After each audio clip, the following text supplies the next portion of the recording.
Hey, everybody. Welcome to FL Teams Live. It's Wednesday night. So where are you? Here with us on FL Teams. Uh, Joining me is the king of FL Teams, El Presidente, Isaac Edelman. And we've got a good episode and a special guest who will be joining us in a minute. Um, we'd be remiss if we did not first quickly just pass along our condolences to the Tampa Bay Rays family and Dave Will's family. He was a giant in this area, in this community.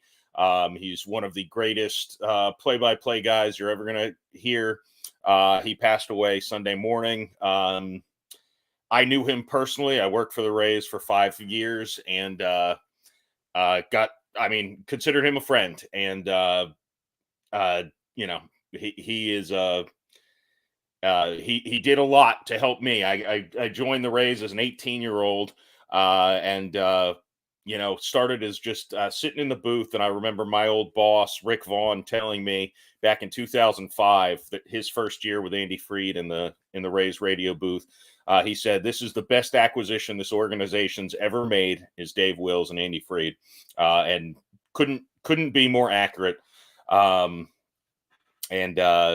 It's someone who helped shape me as I, grew into the man, that I became. I was able to enjoy quite a few beers with him over the years, and again, just shocking news and devastatingly sad to see.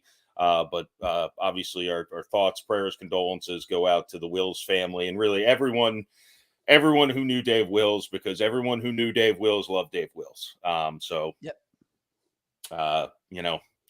Haven't gained a great play-by-play guy. We'll say that. Isaac, let's dive into the show, shall we? Yeah, definitely. And I want to introduce a good friend of mine. He is a college basketball guru. His name is Sam Federman. And before I bring him on, I want to thank him for taking the time to join us, because there are tons of college basketball games on right now. And this is March, so these are huge games, but Sam is spending time with us. Sam, how is it going, my man? Oh man, there's so much going on. Just got finished watching the Iona Mount St. Mary's game. Obviously the MAC. That's my domain. Going around the MAC, going to all those games. But I definitely poke around the rest of the country. Spend a lot of time watching film from almost every corner of the country. Not Alaska. There's no D1 basketball in Alaska, but outside of that, I definitely spend a lot of time thinking about. I've spent a lot of time thinking about Miami and FAU over the last few days. I really have. Awesome. Sounds good. So yeah, obviously FL Teams is a top Florida sports source. So we'll be diving into FAU and Miami in just a minute. But Sam, it's March.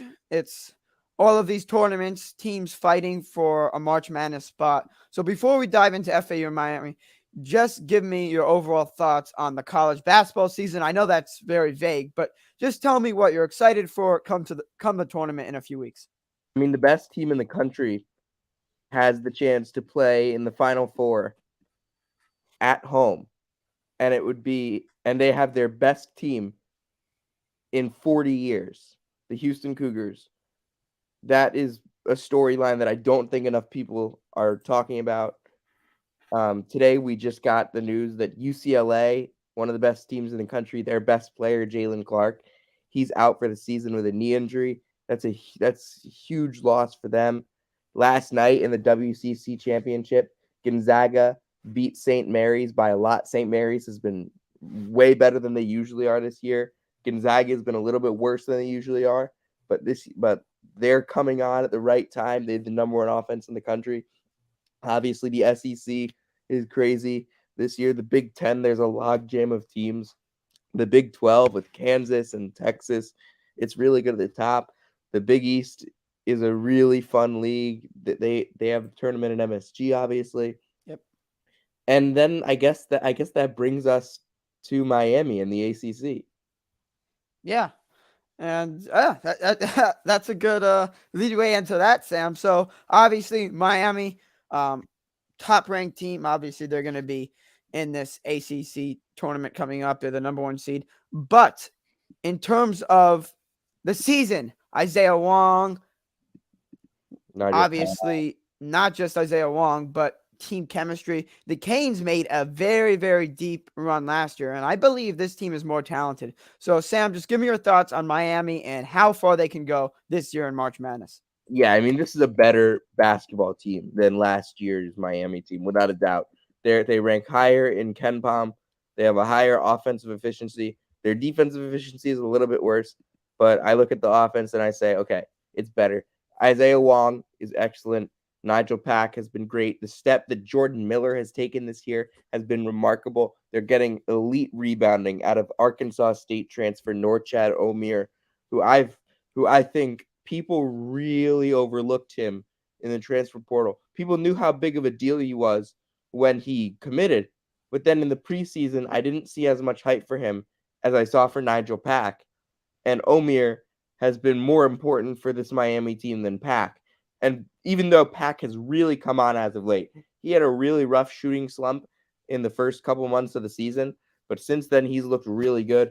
Zay Wong is obviously one of the best guards in all of college basketball, but Jordan Miller has been the key that's unlocked this team, that's made them the best team in the ACC and not just a solid basketball team. And yeah, the ACC is really down this year, but Miami has such great guard play, and we know guards win in March. Miami has the chance to make a run into the second weekend of March Madness without a doubt. They could make the same round. They could make the Elite Eight like they did last year.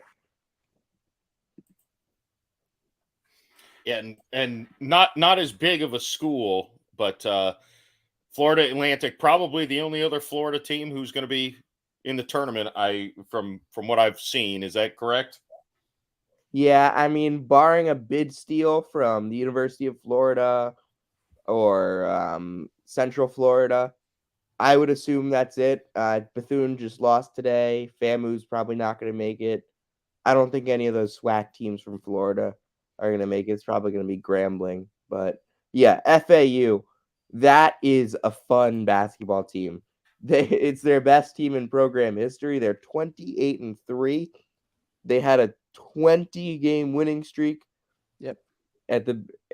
From the beginning to the middle of the season. They started off with a loss to Ole Miss, then they won 20 straight games. They swept North Texas. They won against UAB during that winning streak. They won at Florida during that winning streak. Yes, that was huge. That was a huge win, and that was when we were all still very hyped up about what Florida could be. And we didn't realize what great of a Florida Atlantic team we were dealing with, coached by Dusty May. Yes. They have so much depth. They have so many guys that can get points for them. So many guys can get rebounds for them. And it all starts, at least for me, with Vladislav Golden in the middle. He's been one of the best all-around big men in mid-major college basketball, and really in college basketball as a whole. He only plays 20 minutes a game, but 11-6 with a block. He's efficient. He's effective. He's a great defender. He brings what FAU needs. You got Elijah Martin, who I'm pretty sure made the All-CUSA first team. Yes, he did. 13 points, 5 rebounds. That's a guy that you can really trust out there. Janelle Davis has had multiple huge scoring games. He had that big game against UAB when he dropped 36 points. He's probably the guy that you go to if you need outburst of scoring. He's a great 3-point shooter. He's a good defender as well. The thing about this FAU team is they don't really have a ton of liabilities on the defensive end. Yes. They play really well as a team on defense. I mean, Jalen Gaffney was a guy who got minutes at UConn last year, and he's coming off the bench. Well, he's starting, but he's playing like secondary minutes on this team, and that just shows you the amount of talent that this FAU team has. Nick Boyd, Brian Greenlee, Michael Forrest. Yes. There's a lot of talent for this FAU basketball team that they can't play their best guys 35, 36 minutes a game like some teams will. and it really helps them to throw out different looks to different teams. There's not one way to beat FAU because they can throw any look at you. They beat North Texas in a 53 possession game, and they beat UAB in a 73 possession game. Yeah, wow. Obviously, I've been to 4 FAU games this season. I live here in Boca, and that's my team. I really, really, really enjoy watching this basketball team. John L. Davis is a star. Dusty May is really running this program well. I liked what you said about Golden. Also, Giancarlo Rosada comes off the bench. He is a big man. Of course, Michael Forrest comes off the bench, and he is a heck of a three-point shooter. Like you said, there's really no liabilities. FAU has some games where they're just lights out from three, some games where they rely on free throw shooting, and of course, defensive performances are always out on the floor for FAU. So let me ask you, obviously I could be biased because I love my Owls team. They're talented, but that can only go so far when you're playing these top teams in March Madness.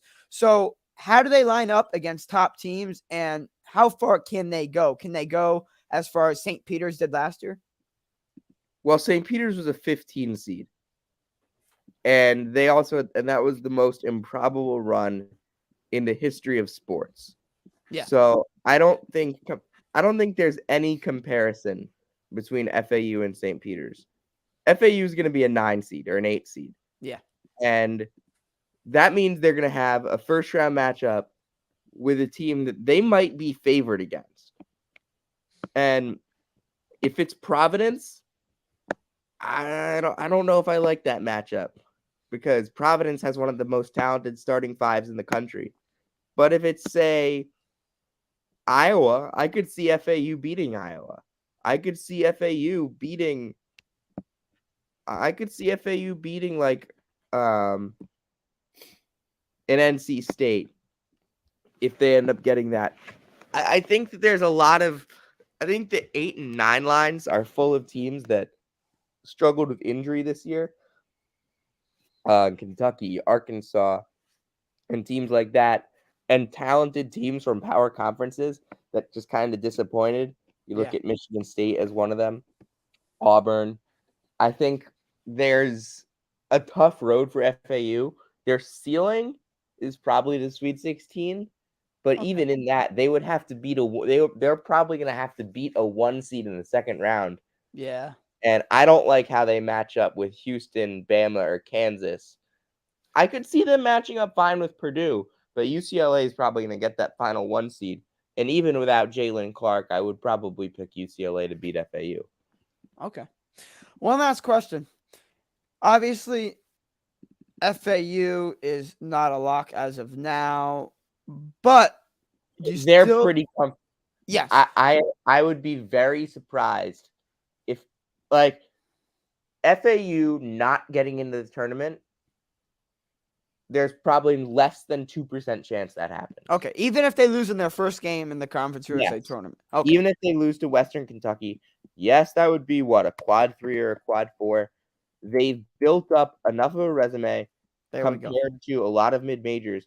It would be a quad 3, which is not the end of the world. They have 2 quad 1 wins. They have Florida and North Texas on the road, and they don't have a single quad 3 or quad 4 loss right now. Yep. They are 15th in the net. If you look at other teams, other mid-major teams with gaudy records, like Charleston and Oral Roberts, those teams both won their conference tournaments already. Oral Roberts and Charleston have combined 0 quad 1 wins. They're 38th and 51st in the net, even though they're 28-4 and 31-3. FAU has a much better body of work as they play in a better conference than both of those teams. Yeah. They had a better non-conference schedule. They had a better non-conference performance than both of those teams. Their net ranking is 15th.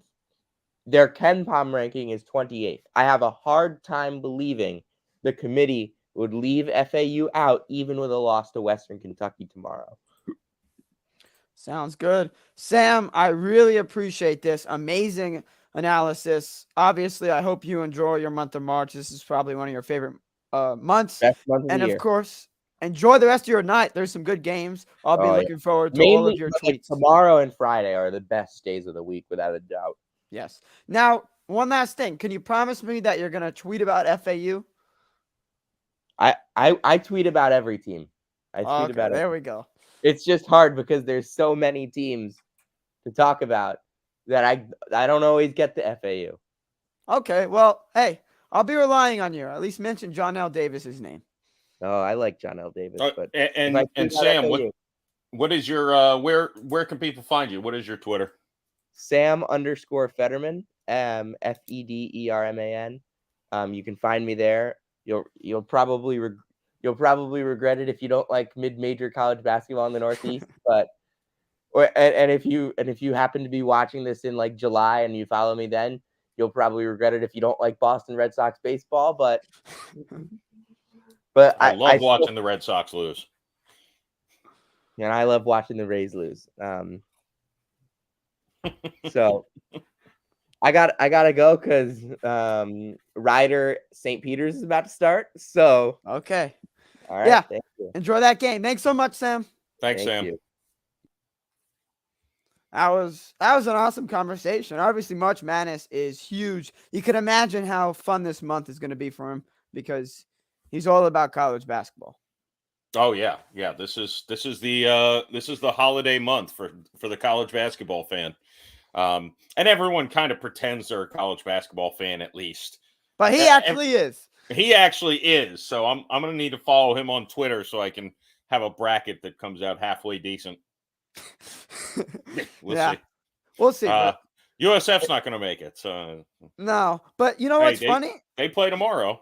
Yeah, and that's what I said. Like you asked him, are any other Florida teams going to make it? Right now, the only lock is Miami. FAU is basically a lock, but the committee sometimes just does not favor these mid-major teams, right? There's a chance that FAU doesn't make it, but Miami's locked. But there's also a chance that UF somehow goes on a run and wins the SEC tournament, giving them an automatic bid. Same thing with USF. If they somehow get through Houston and win the AAC tournament, they make the tournament. You get what I'm saying? They only lost by 6 when they played Houston earlier this year. I mean, and also USF's growing, and so is UCF. Yeah. Yeah, UCF's also in the AAC. So anyway, the point stands. Other teams could make the tournament, but it's close to impossible. I would say conferences like the AAC, you're more likely to, but actually right now, the AAC might be harder than the SEC just because Houston is so talented. I mean, the Gators might have an easier run, even though they have to go through Alabama, than USF does because they have to go through Houston. Yeah. Well, they just need someone else to knock off Houston, and then they could beat them. Yeah. Temple beat them, I think, earlier this year in a close game. Yes.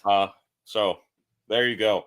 Another exciting tournament's going on, though. Not just March Madness. World Baseball Classic has kicked off.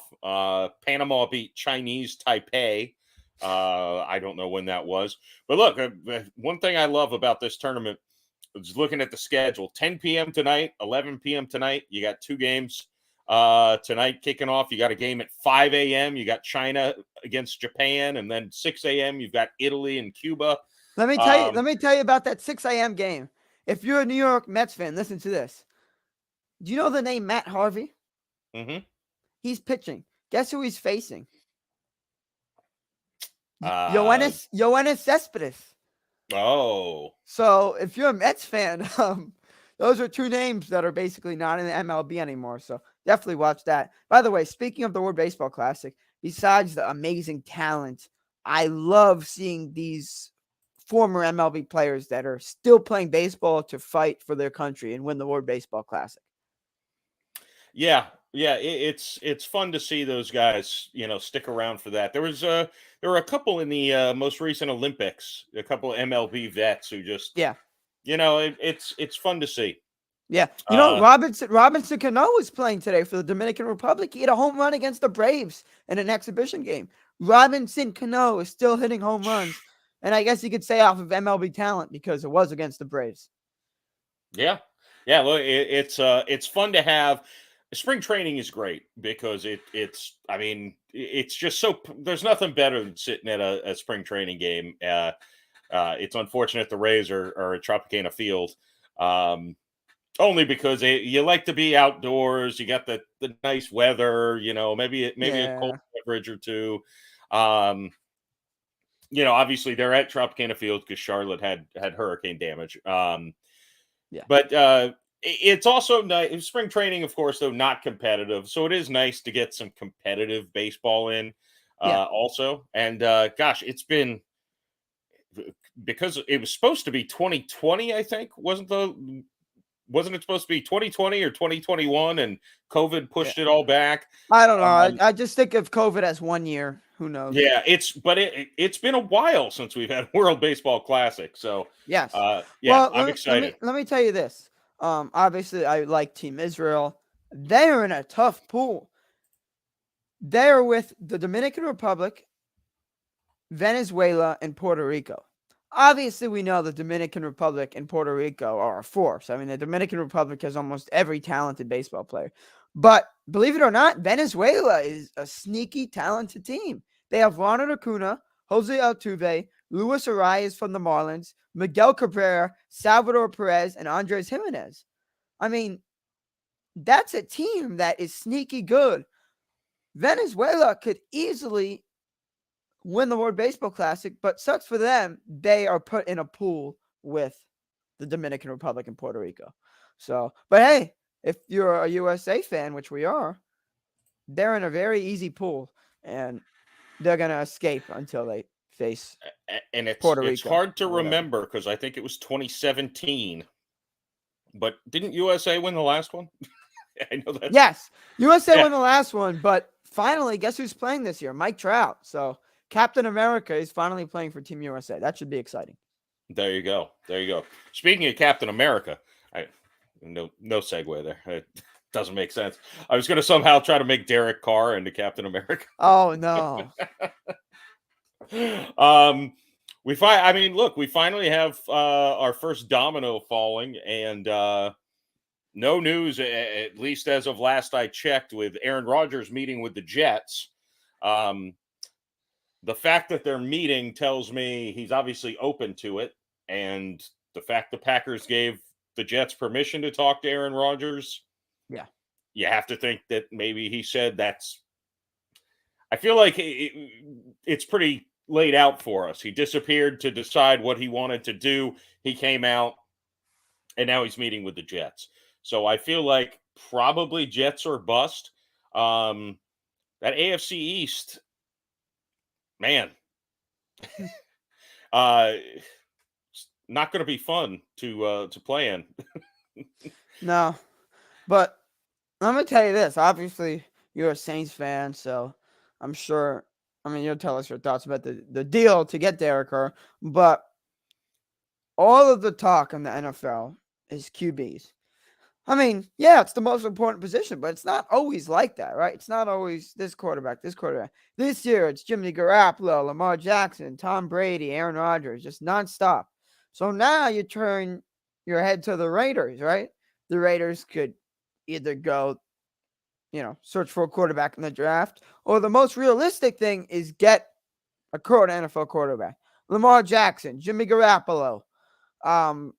If you want to get Phillip Rivers or Tom Brady because Rich Eisen thinks that's going to happen, you can't go that route. But you get my point. The Raiders now are in need of a quarterback.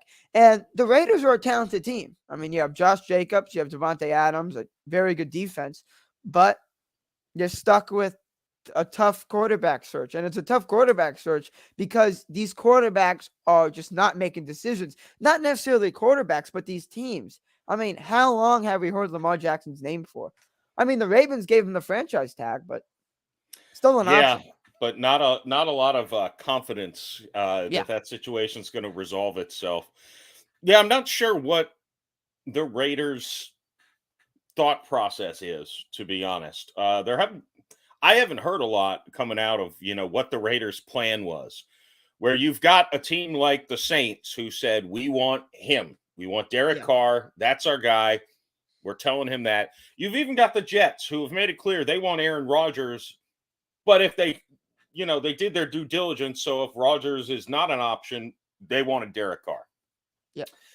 The Panthers, they talked to Derek Carr, but I think it's pretty clear they're picking in the top 10. They probably are going to go young, with their, pick one of the several first round quarterbacks that are going to be off the board. The Raiders, I don't know what their vision is here. They don't pick high enough to guarantee I mean, I guess I don't know. I'm curious. Do they have I the think ammo to trade for Lamar Jackson? Do they want to actually go for a this rookie? this is really the only draft option because I don't see them trading up. Hendon Hooker from Tennessee would fall around their draft pick. He's not going to be a talented quarterback on day one. He may never even be a talented quarterback.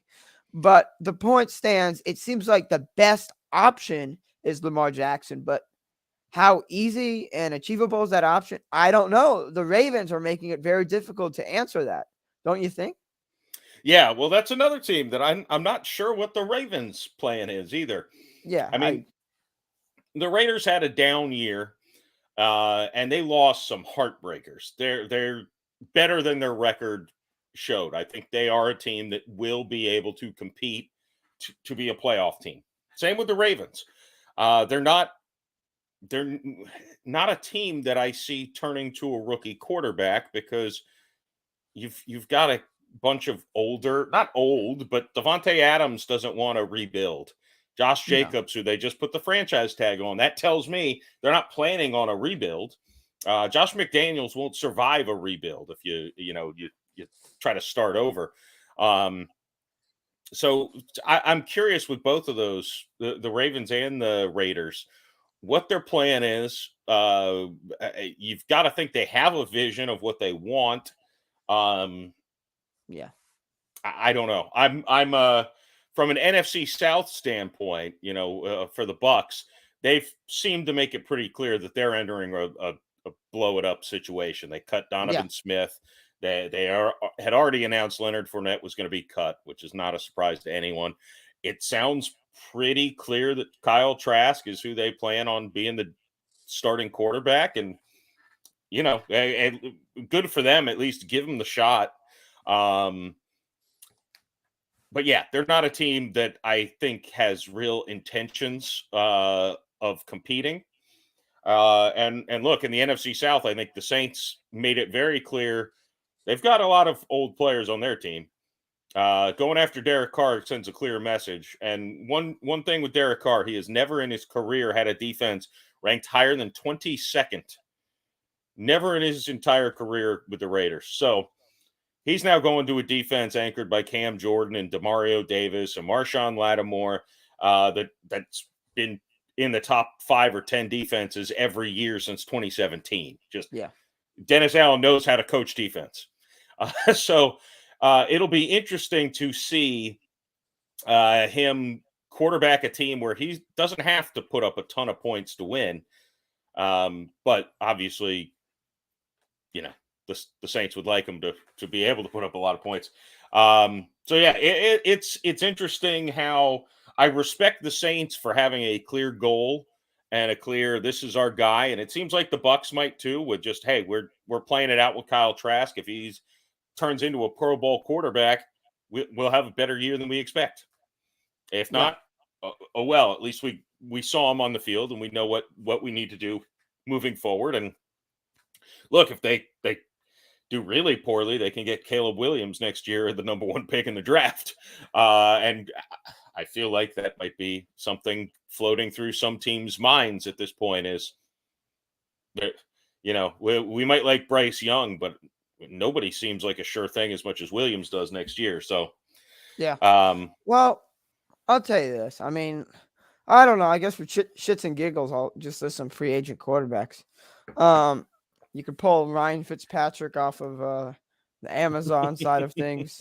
You could get Brock Osweiler if he's still around. You can get Cam Newton if he's still around. You can get Tyrod Taylor, Matt Moore, Brian Hoyer, Chase Daniel, Jacoby Brissett. You get my point. There's no Jameis Winston going to be cut by the Saints. I mean, then you might as well, whatever. Yeah, I don't think the Raiders are going to go that route. The point is, there's no free agent quarterbacks available. So the Raiders are in a very tough position where they were already in a tough position because we knew they couldn't keep Derek Carr. I mean, that situation was over with the end of last season. We knew it was over. You had a great career with Las Vegas, but things just always have to come to an end. Yeah. So He if and they don't get, McDaniels were not a good match. yes, if you don't get Lamar Jackson, I don't know where this team's headed. I mean, I don't know how much damage you could do in the draft. I mean, always trading up to get a better quarterback's an option. But even if that's the case, I don't think any quarterback in this draft class is ready this season. Fine, they're ready, but does that mean they're going to be good? I don't know. So, Yeah. I don't know. Before we move on from this topic, what do you think the best case scenario is? I mean, I guess Lamar Jackson, but fine. Yeah. Let's not do best case scenario. What's the easiest thing? Because the best thing is not always going to happen. Let's do what's easiest. I don't see how the Raiders do not go into next season with a worse quarterback situation than they had last year. Because frankly, yeah, Lamar Jackson, but I don't think that's realistic. Aaron Rodgers, he's talking to the Jets. I don't think he probably gave 2 teams to the Packers. I think he probably gave 1. So say those 2 were off the table. Yeah. Derek Carr was clearly the best free agent quarterback out, of the guys who were going to actually be free agents. I'm not talking about Daniel Jones or Geno Smith. I'd take Carr over probably both of them. But Jimmy Garoppolo, Baker Mayfield, there's not I don't know. Upgrade. I mean, yeah, exactly. Derek Carr is way better than Mayfield, and Jimmy Garoppolo knows a game manager. Devontae Adams is going to have his worst career stat line with that quarterback. But yeah, does it look like they're going to have to go the draft route? I don't know. They're in a tough position. You have to admit, they really are. Yeah. It just seems short-sighted. And I get that I don't think Carr and McDaniels really meshed well. I think Carr wanted more. His best year was with Gruden, where he was able to go to the line, have multiple play calls, set the protection, do all the stuff that Tom Brady or Drew Brees or Peyton Manning does. And then he went to a guy who really wanted to micromanage, stay in my play, do this. I get it. A veteran quarterback who's a smart guy probably doesn't want to work for a coach like that. The only other thing I'm thinking is, are the Patriots at all considering trading Mac Jones? I mean, Josh McDaniels has to like him, right? Well, then who do the Patriots have? Zappy? Hey, maybe they go after Garoppolo. I mean, if Belichick likes him. mean, that is a possibility. But again, Garoppolo with the Patriots offense would be watching dogs chase. I can't say cats because that's kind of entertaining. Whatever, you get some boring thing to watch because the Patriots are in a rough spot in that division, man. Well, the Jets. If the Patriots finish above the Jets this year, that would be surprising. Well, not saying that the Patriots are going to be that bad, but the Jets are going to be good. Well, if they get Aaron Rodgers, I mean, they have to be considered a team that's going to be a Super Bowl competitor, right? I mean, they've got a bunch of young guys. But time out.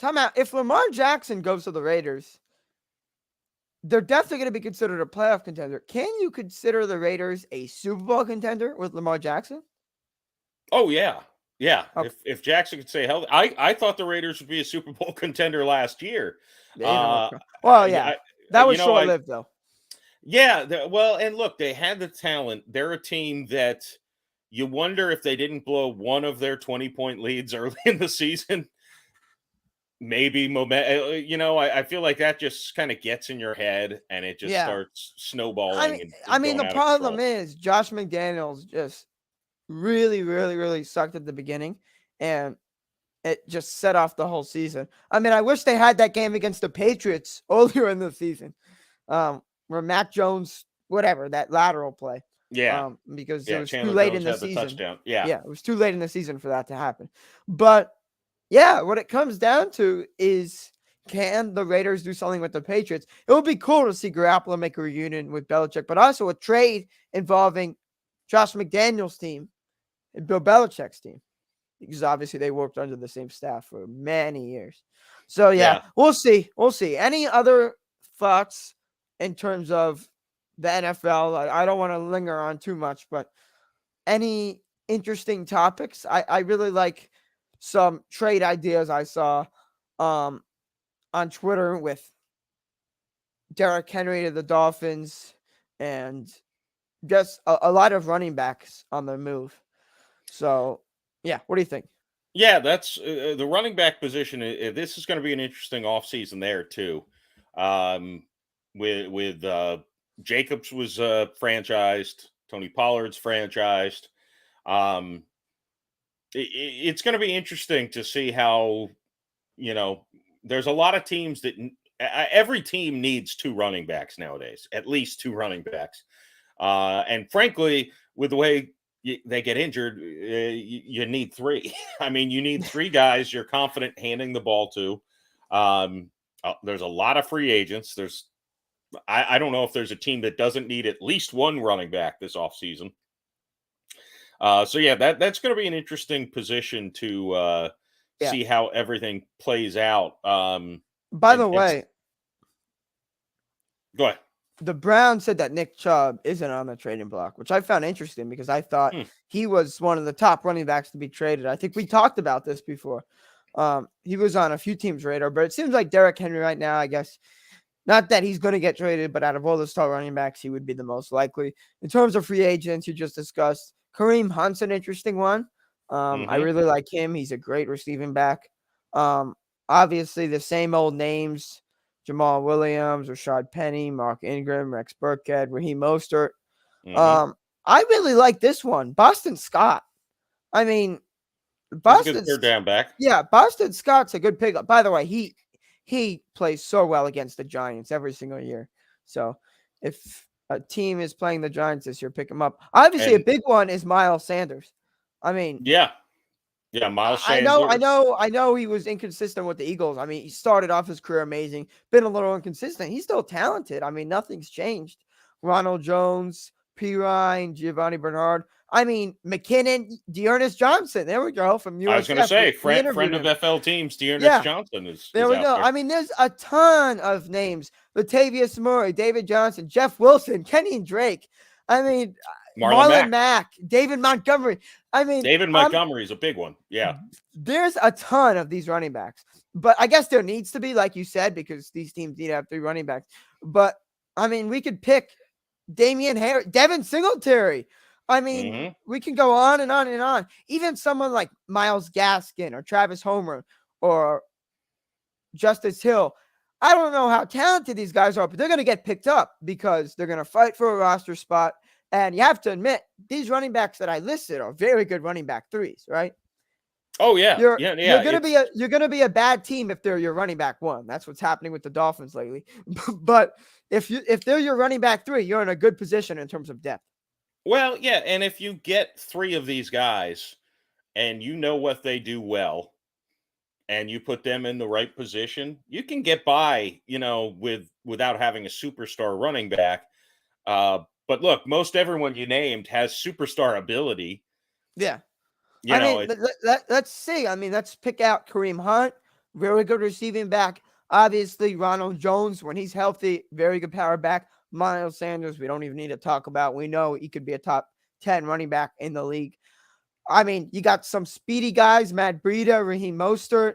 You got some veterans, Mark Ingram, David Johnson, Latavius Murray. And then, of course, you got Dearness Johnson. We'll give him his own segment. Friend of FL teams. Dearness Johnson is the one I'm so intrigued by, because look at this is a guy who doesn't have a lot of mileage on his legs for a running back who's 26, 27 years old. Doesn't have a lot of mileage, not a lot of wear and tear. He starts, I think, 3 games for Cleveland, and he has 200-yard games and a 99-yard game last year, 2021.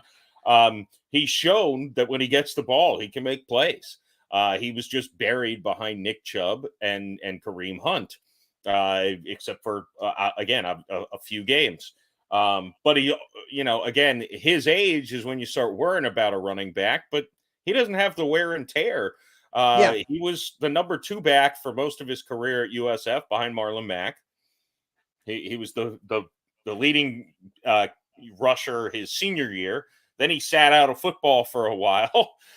So, he's an interesting guy. It'll be interesting to see what his market is. And he's a guy who can also do everything. He can catch out of the backfield. He can return kicks depending on what role you want to have him in. He returned punts at USF. He can run outside and inside the tackles. I mean, that's the kind of back who, a championship team is going to add him to their roster as an RB2 or an RB3, and they're going to be very happy with him on offense, of course, and also on special teams. And if push comes to shove and he needs to start, give him the ball 20 times, he'll get you 100 yards. Yeah, and before we wrap up, 2 other names because they relate to the state of Florida. Former FAU running back, one of my favorite running backs, Devin Singletary. He's obviously going to get picked up without a doubt. I am interested to see what team he goes to because he's capable of being a running back 1. If you're a Super Bowl contender, running back 2. And James Robinson, I mean, he had no action at all in the Jets offense.